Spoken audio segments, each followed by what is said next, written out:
Hey there, how's it going? Welcome to day 5 of the 12 days of home ownership.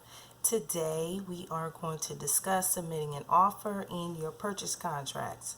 So you've been working with your realtor and you've been looking at homes. You've seen some that are not so good, but then you finally found your dream home and you're like, this is it, I have to have it, I'm ready to submit an offer. When you do so, you want to be sure that your realtor is including all contingencies. So you're like, what are contingencies? Contingencies are anything that needs to be included with your contract that you're going to submit. So it's your contract is going to submit your purchase price. It's also going to include if you are asking the seller to contribute towards your closing costs. Sometimes you might ask for a percentage or a specific dollar amount. Another contingency would be a home warranty. If you're going to ask the seller if they can offer a home warranty, especially if if it's an older home or, some of the appliances aren't brand new, a home warranty gives you that security to knowing that if something goes wrong, you don't have to spend an arm and a leg to get it repaired. Also, another contingency would be if, the seller's going to make any repairs. If not, are they going to contribute to giving you a credit or which is basically the cost to get the repair done. Sometimes sellers, they don't want to do it. They want to just give you the credit and have you make the repairs on your own. Some other contingencies are if you are in the home and you see, certain appliances or light fixtures. Sometimes people ask for furniture, washer and dryers, water softeners, anything you can think of. You can definitely put it in your contract. Another thing that you want to include would be something called an escalation clause, and that is where if you're in a situation to where you have multiple offers, this will guarantee that if someone outbids you, you can say, all right, well, I'm going to counter with $1,000 in higher than what the other person countered or offered. And you can do that. Let's say you are at a 20,000 and someone else offered, let's say 30,000. So you'll say, okay, I'll do $1,000 increments. So they'll do 31. They could count at 32, 33, and it could go back and forth until you get to your highest bidding, your highest offer. That's another way to ensure that you can get that your offer is accepted.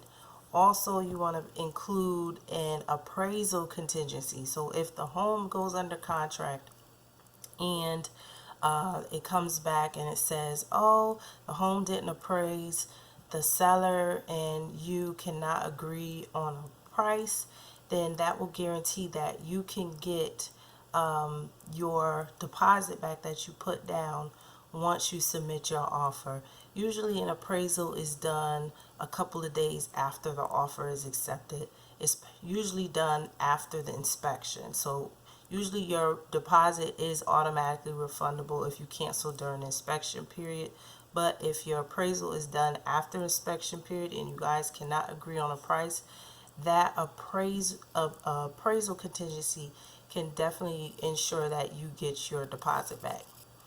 Also, you want to make sure that you pay attention to deadlines. When you are submitting an offer, again, you want to submit your deposit. Usually you'll put your deposit amount down on your contract, your offer. I always say 1% of the purchase price. When you go under contract, you have 3 business days. 3, not 3 calendar days. You have 3 business days to get your deposit to an escrow company. Now, the escrow company is going to hold the deposit money in a separate account, separate from you, separate from the seller. It's just a holding account. So when it comes time to close, that deposit can be applied towards your mortgage. But you want to make sure that you meet the deadline of 3 business days. If you do not get your deposit in within 3 business days, then your offer is null and void. Your contract is void. Another deadline to keep track of is an inspection period. Usually, inspection period goes from 5 to 15 calendar days. So you're like, okay, business days, and now we have calendar days. Inspection period goes on calendar days. So you usually have 5 to 15 days. I usually ask for 10 days. And this is the time that you have to schedule your inspection and have the inspection done, and you receive your report. Once you receive your report and you go through everything, you determine, if things need to be repaired. Do you want to go forward with, the contract? Do you want to negotiate repairs? Or sometimes it's too much. You're like, hold on, this home needs a new roof, it needs new electrical, it needs a new foundation, it needs all of this stuff, and I don't want to, go forward. You could cancel, and like I said, you would get your deposit back. Other deadlines are to get your financing approved. Most of the time you're going to go into an offer with your pre-approval, but it's very imperative that your lender works on schedule and gets you approved, an official approval. Usually it shouldn't take long to do, maybe a day or two, once they run everything and it goes through underwriting. But you want to be mindful of that as well, to get your financing submitted and approved, officially approved. In your purchase contract, you also have the details of when you want to close.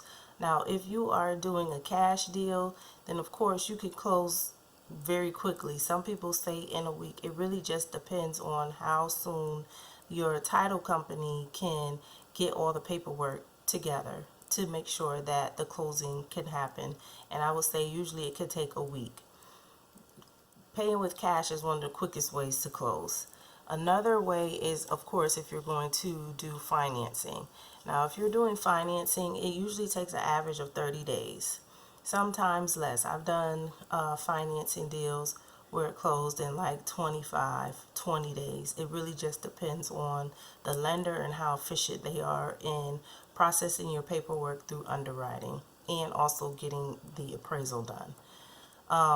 If you're getting down payment assistance, it's really important to know that those take a little bit more time. Usually it takes 45 to 60 days, especially if you're going to work with the city of Tampa. It just have more parties that are involved. Not only do you have your lender, you have the city of Tampa that's providing the funds and all that, and also working with the title company. So all 3 parties have to basically come together and agree on final numbers, and sometimes it could take a little bit longer. So usually they ask for 45 to 60 days. So I hope this was helpful in explaining some of the things that are a part of your submitting your offer and things that are inside of your purchase contracts. If you have any other questions or concerns, feel free to drop a comment below or send me a message. I get back to you very quickly, and I just want to make sure everyone is informed of the home buying process. Tomorrow on day 6, we are going to discuss dealing with obstacles, because sometimes things happen. Everything is not, cut and dry. Sometimes you have to go through extra hurdles, and I want to discuss ways to overcome those obstacles. I hope you enjoyed. Please remember to like and subscribe. I will leave the links below. I have a home buyer's guide and a seller's guide that I think is very helpful. I always like to make sure that people are informed of buying and selling of a home. And I also include below a link to a neighborhood guide. If you're looking to relocate into the Tampa area, this neighborhood guide goes through most of all of the different neighborhoods in the areas within the Tampa Bay area. So, again, I will see you tomorrow. Thanks for watching. Have a great one.